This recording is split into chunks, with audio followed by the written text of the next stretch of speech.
বিসমিল্লাহির রহমানির রহিম।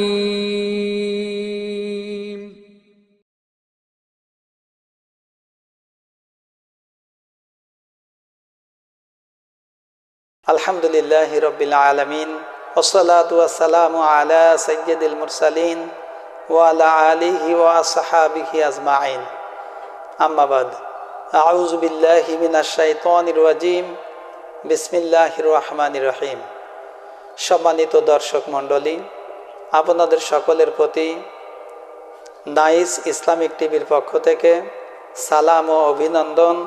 আসসালামু আলাইকুম ওয়া রাহমাতুল্লাহি ওয়া বারাকাতুহু। আশা করি নিশ্চয় আল্লাহ রাব্বুল আলামিনের রহমতে আপনারা সকলে ভালো আছেন। আজকে আমি আপনাদের সামনে যে বিষয় নিয়ে আলোচনা করব সেই বিষয়টি হলো এই যে আল্লাহ রাব্বুল আলামিন কিয়ামতের সেই কঠিন মুসিবতের দিনে 7 শ্রেণীর ব্যক্তিকে আল্লাহ রাব্বুল আলামিনের আরশের নিচেই ছায়া দান করবে। সেই 7 শ্রেণীর সৌভাগ্যবান ব্যক্তি কারা, সে বিষয়টি নিয়ে আজকে আমি আপনাদের সামনে আলোচনা পেশ করব ইনশাআল্লাহ তাআলা। এই হাদিসটা বর্ণনা করেছেন হযরত আবু হুরায়রা রাদিয়াল্লাহু তাআলা আনহু। এই হাদিসটা এসেছে বুখারী শরীফের হাদিস, হাদিস নাম্বার 660 নম্বর হাদিস। এই হাদিসটা আবার এসেছে মুসলিম শরীফে, হাদিস নাম্বার 1827 নম্বর হাদিস। এই হাদিসটি বর্ণনা করেছেন বিখ্যাত সাহাবী হযরত আবু হুরায়রা রাদিয়াল্লাহু তাআলা আনহু। তিনি বর্ণনা করেন, নবী করিম সাল্লাল্লাহু আলাইহি ওয়াসাল্লাম বলেন, কিয়ামতের সেই কঠিন মুসিবতের দিনে যেদিন মানুষের মাথার উপরে সূর্যটা থাকবে, সূর্যের তাপে জমিন পুড়ে তামা হয়ে যাবে। মানুষের অবস্থা হবে এই যে মানুষের মাথার ঘিলু ভাতের মাড়ের মতো উতলাতে থাকবে। এই ঘিলু নাক দিয়ে, কান দিয়ে এবং গাল দিয়ে বেরোতে থাকবে, কিন্তু মানুষ সেদিন মরবে না, জীবিত থাকবে এবং তাদের হুঁশ হারাবে না। এই কঠিন মুসিবতের দিনে আল্লাহ রাব্বুল আলামিনের নিকট হাসরবাসীর এই হাসরের কোটি কোটি জনতা সেদিন তাদের মুখ দিয়ে একটা বাক্যই উচ্চারিত হবে, পানি পানি পানি বলে মানুষ সেদিন চিৎকার করতে থাকবে। পানির পিপাসায় মানুষের জিহ্বা কারুর বুক পর্যন্ত, কারুর নাভি পর্যন্ত ঝুলে যাবে এবং এই কঠিন দূর অবস্থার ভিতরে আল্লাহ রাব্বুল আলামিন 7 শ্রেণীর ব্যক্তিকে সম্মানিত করবেন। তাদেরকে আল্লাহ রাব্বুল আলামিনের আরশের নিচেই ছায়া দান করবেন।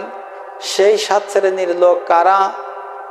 এই হাদিসে এই সৌভাগ্যবান 7 শ্রেণীর ব্যক্তির কথা বিশ্বনবী মুহাম্মদ রাসূলুল্লাহ সাল্লাল্লাহু আলাইহি ওয়াসাল্লাম উল্লেখিত করেছেন। এই 7 শ্রেণীর সৌভাগ্যবান ব্যক্তির ভিতরে হল 1 নম্বর ব্যক্তি হলেন ন্যায়পরায়ণ শাসক। যে ন্যায়পরায়ণ শাসক বিচার কার্যক্রম পরিচালনা করত, আল্লাহর কোরআন ও রসুলের সুন্নাহ দিয়ে বিচার ফায়সালা পরিচালনা করতেন, আল্লাহ রাব্বুল আলামিন ওই বিচারকের প্রতি এত পরিমাণে খুশি হবে যে কিয়ামতের সেই কঠিন মুসিবতের দিনে আল্লাহ রাব্বুল আলামিন তার প্রতি দয়া এবং রহমত করবেন এবং সম্মানিত আসন অর্থাৎ আল্লাহ তাআলার আরশের নিচে তাকে ছায়া দান করবেন। তাহলে একজন বিচারক, একজন ন্যায়পরায়ণ শাসকের সম্মান এবং মর্যাদা আল্লাহ রাব্বুল আলামিনের নিকট আকাশচুম্বী এই হাদিস দ্বারা সেটাই প্রমাণিত হয়ে গেল। সম্মানিত দর্শক মণ্ডলী, নবী করিম সাল্লাল্লাহু আলাইহি ওয়াসাল্লাম তিনি আরও বলেন যে আল্লাহ রাব্বুল আলামিন একজন ন্যায়পরায়ণ শাসকের মাধ্যমে সমাজে শান্তি, সুশৃঙ্খল পরিবেশ অনায়ন করে। একজন ন্যায়পরায়ণ শাসক যদি মানুষের প্রতি যদি অন্যায়, জুলুম, অবিচার যদি করে, বেইনসাফি বিচার কার্যক্রম যদি পরিচালনা করে, তাহলে ওই সমাজে ন্যায় বিচার বলতে কোনো কিছু থাকে না, সেই সমাজে শুধু অশান্তি আর অশান্তি, মানুষ অশান্তির ভিতর নিমজ্জিত হয়। এই জন্য ন্যায় ইনসাফ কায়েম করা এইটা একটা মুমিন লোকের অত্যন্ত গুরুত্বপূর্ণ বৈশিষ্ট্য। আল্লাহ রাব্বুল আলামিন মহাগ্রন্থ আল কোরআনে তিনি আরও উল্লেখিত করেছেন যে আমি যদি কাউকে রাষ্ট্রীয় ক্ষমতা দান করি, এই রাষ্ট্রীয় শাসক পার্লামেন্টে গিয়ে সর্বপ্রথম তারা 4টে ন্যায় ইনসাফ ভিত্তিক 4টে বিধান তারা কায়েম করবে। এটা হলো ন্যায়পরায়ণ শাসকের এই 4টে গুণ আল্লাহ তাআলা কোরআন শরীফে সূরাতুল হজের 41 নম্বর আয়াতে আল্লাহ তাআলা কোট করে দিয়েছেন।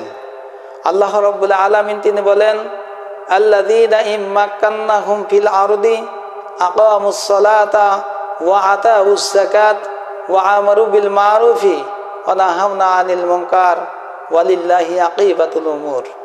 আল্লাহ রাব্বুল আলামিন তিনি বলেন, ন্যায়পরায়ণ শাসকের গুণ হলো 4টি, বা ন্যায়পরায়ণ শাসকের বৈশিষ্ট্য হলো 4টি। আমি যদি তাদেরকে রাষ্ট্রীয় ক্ষমতা দান করি বা বিচার ক্ষমতা যদি তাদেরকে দান করি, তাহলে তারা ন্যায় ইনসাফের সাথে সর্বপ্রথম তারা 4টে বিধিবিধান এই জমিনে বা মানুষের মাঝে এই 4টে ইনসাফ তারা কায়েম করবে। 1 নম্বরে আকামুস সালাত, তারা নামাজ কায়েম করবে। 2 নম্বরে ওয়া আতাউস যাকাত, তারা যাকাত আদায় করবে, ধনীদের নিকট থেকে যাকাত আদায় করে গরিব দুস্থ অসহায় মানুষের মাঝে বন্টন করে দেবে। 3 নম্বরে ওয়া আমারু বিল মারুফ, মানুষকে সৎ কাজে আদেশ করবে, ভালো কাজের নির্দেশনা দেবে। অনাহাউনা আনিল মুনকার, আর অন্যায় অশ্লীল পাপের কাজ গুনাহের কাজে বাধা প্রদান করবে, নিষেধ করবে। এই 4টে গুণ হইল ন্যায়পরায়ণ বিচারকের বা ন্যায়পরায়ণ শাসকের এই 4টে গুণ। এই 4টে গুণ যারা অর্জন করবে এবং সমাজে যখন ন্যায় বিচার কায়েম করবে, প্রতিষ্ঠিত করবে, আল্লাহ রাব্বুল আলামিন এই ন্যায়পরায়ণ শাসকের প্রতি এত খুশি হবে যে কিয়ামতের সেই কঠিন মুসিবতের দিনে আল্লাহ রাব্বুল আলামিন আল্লাহর আরশের নিচে তাকে ছায়াদান করবে বা সম্মানিত করবে। সুবহানাল্লাহ।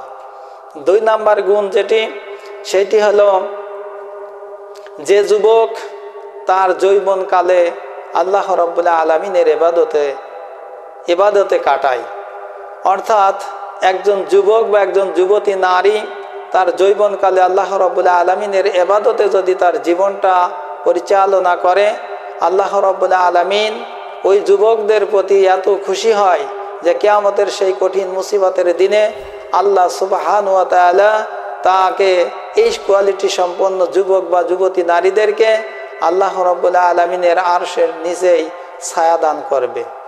কেননা আল্লাহ রাসূল সাল্লাল্লাহু আলাইহি ওয়াসাল্লাম বলেছেন যে আল্লাহ রাব্বুল আলামিনের নিকট একজন ব্যক্তির তার যৌবনকালের ইবাদতটা আল্লাহর কাছে অত্যন্ত পছন্দ এবং প্রিয়।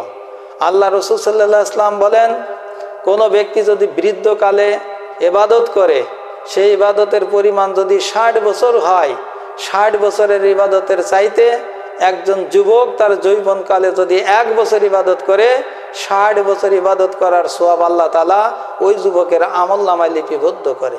সুবহানাল্লাহ।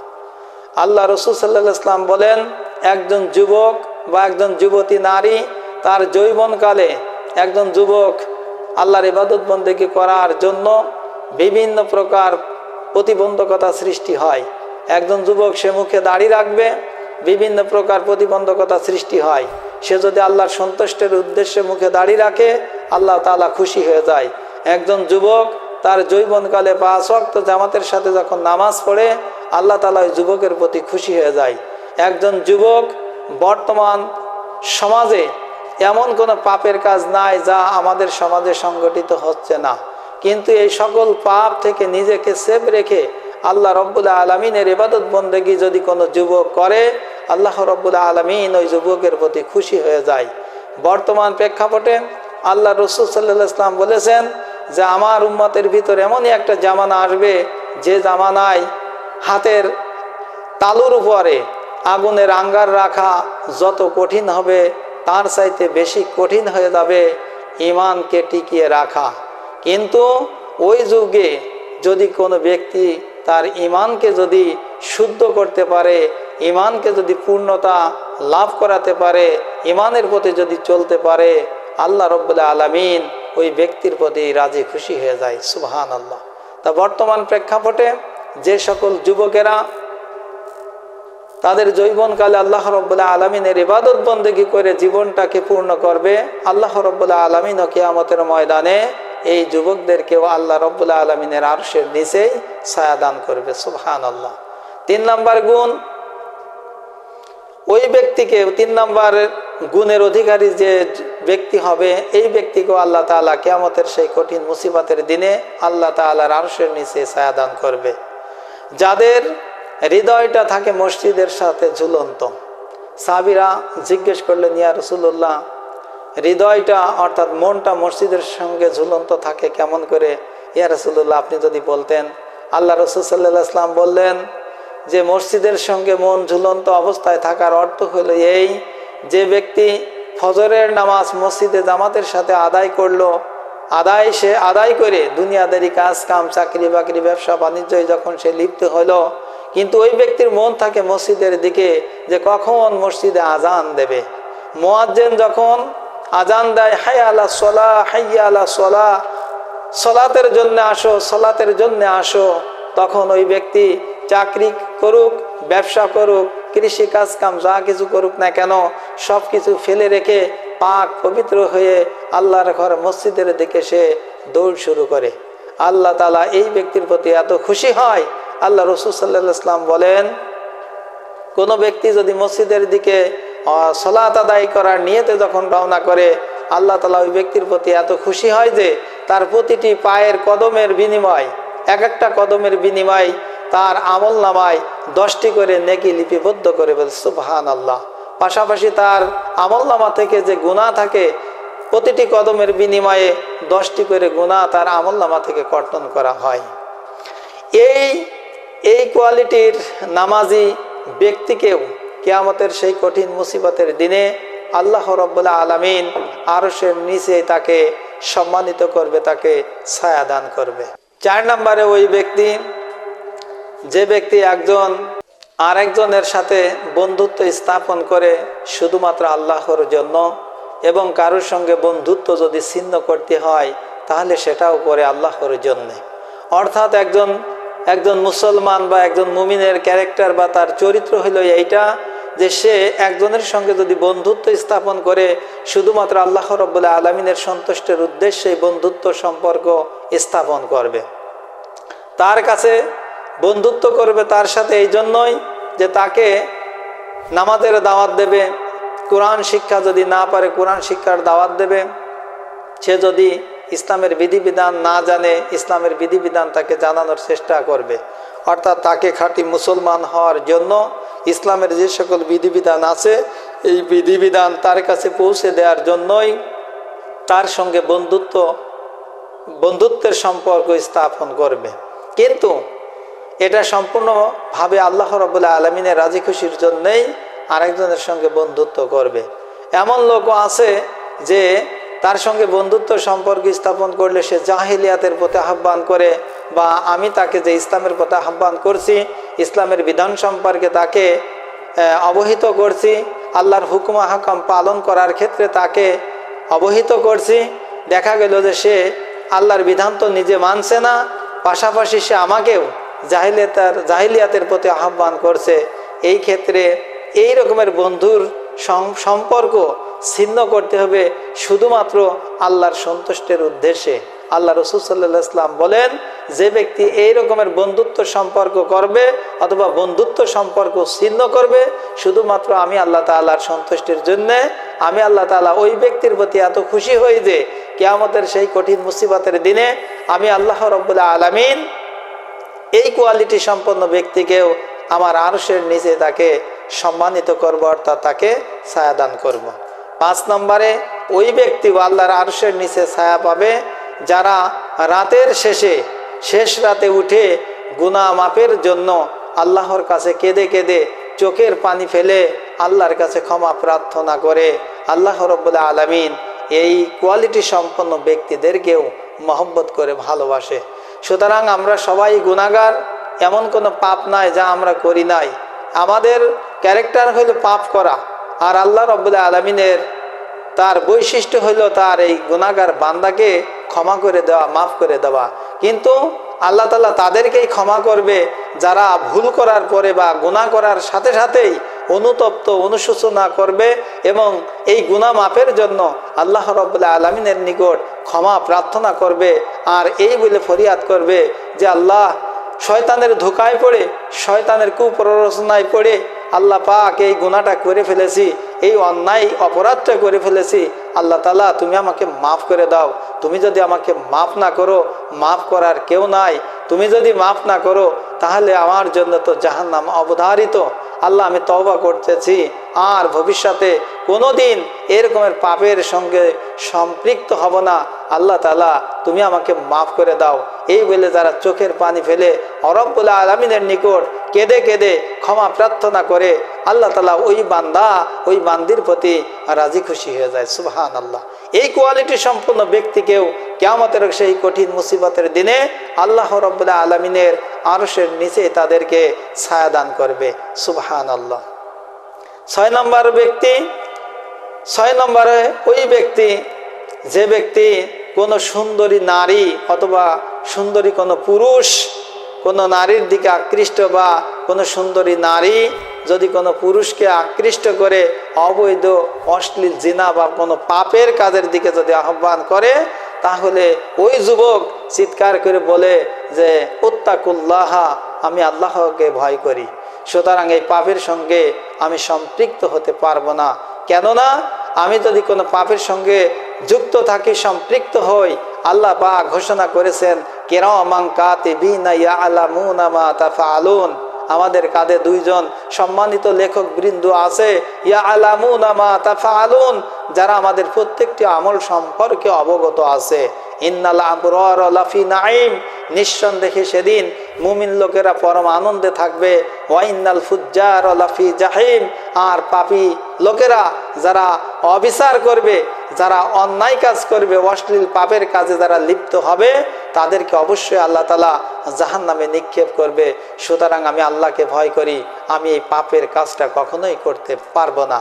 আল্লাহ রাব্বুল আলামিন ওই যুবক বা ওই যুবতী নারীদের প্রতি এত খুশি হয় যে কিয়ামতের সেই কঠিন মুসিবতের দিনে আল্লাহ রাব্বুল আলামিন এই কোয়ালিটি লোকদেরকে আল্লাহ তাআলার আরশের নিচেই ছায়া দান করবে। সুবহানাল্লাহ। 7 নম্বরে ওই ব্যক্তিও আল্লাহ তাআলার আরশের নিচেই স্থান পাবে, যে ব্যক্তি আল্লাহর পথে দান করে এমনভাবে যে তার ডান হাতে কি দান করলো, বাম হাত জানলো না।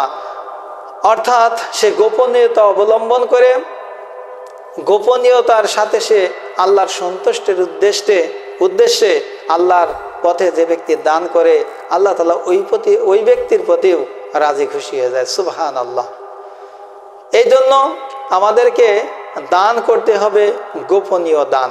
আল্লাহ তাআলা 2 প্রকার দানকেই জায়েজ করে দিয়েছে। আল্লাহ রাসূল সাল্লাল্লাহু আলাইহি ওয়াসাল্লাম বলেন যে দান হলো 2 প্রকার, একটা দান হলো প্রকাশ্য দান, আর একটা হলো গোপনীয় দান। প্রকাশ্য দান করলেও সওয়াব আছে, গোপনীয় দান করলেও সওয়াব আছে।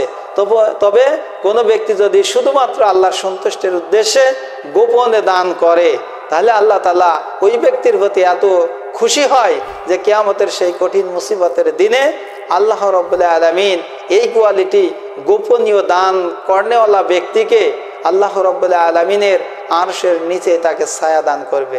সুবহানাল্লাহ।